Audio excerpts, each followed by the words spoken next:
Hi there! Today we're going to talk about aggregate supply and demand, or aggregate supply versus aggregate demand.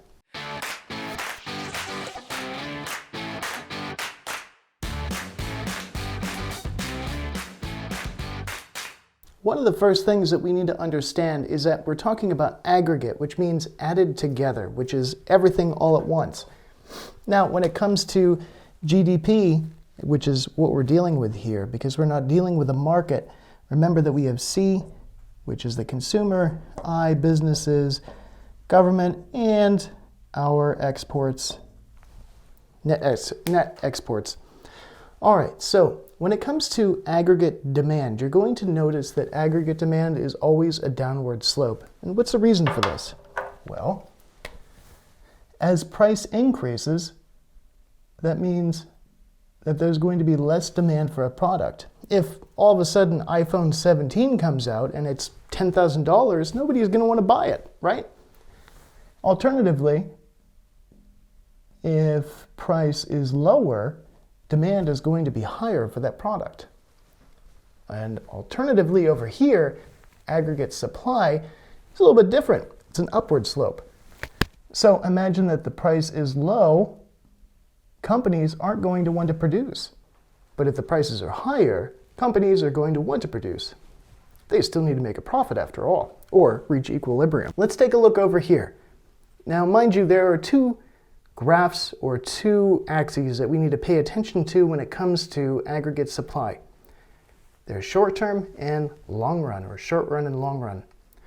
So the long run is our third axis here, and basically what we need to do is we need to combine our charts to take a look.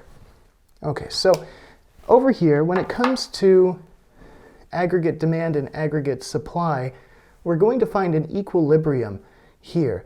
Now, I'm going to put Q as quantity, but this is technically another axis, which has to do with GDP real. And the other one is the price level. So, as usual over here, for aggregate demand and aggregate supply, we're going to have some quantity and price, as with our other charts. Long-run aggregate supply is the middle here, or the equilibrium. Now, to get our equilibrium, we need to find where these two intersect.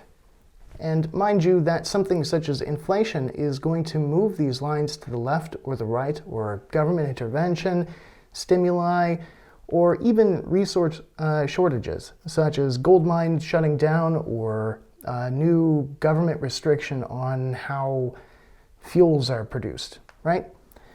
Now, when we're here at our long-run aggregate supply, we are at full employment or maximum employment. And again, this is our equilibrium. So, what happens if we need to move our aggregate demand to the right because prices have increased due to inflation? I'm going to use blue here. Well, we're going to have a new point here, but it's not always going to stay here, because as prices rise and demand with it, supply is also going to change along with that as well.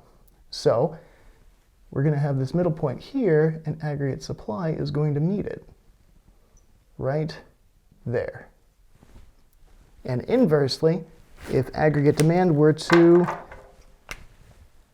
have a recession, for example, you see that our point is here, aggregate supply is also going to meet our equilibrium point later on as well.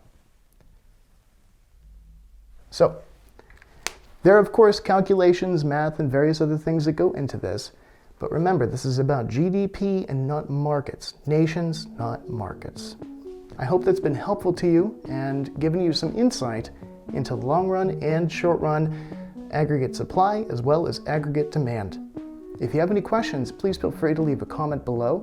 And don't forget to like, share, and subscribe. Hit that bell for notifications for more, and see you next time.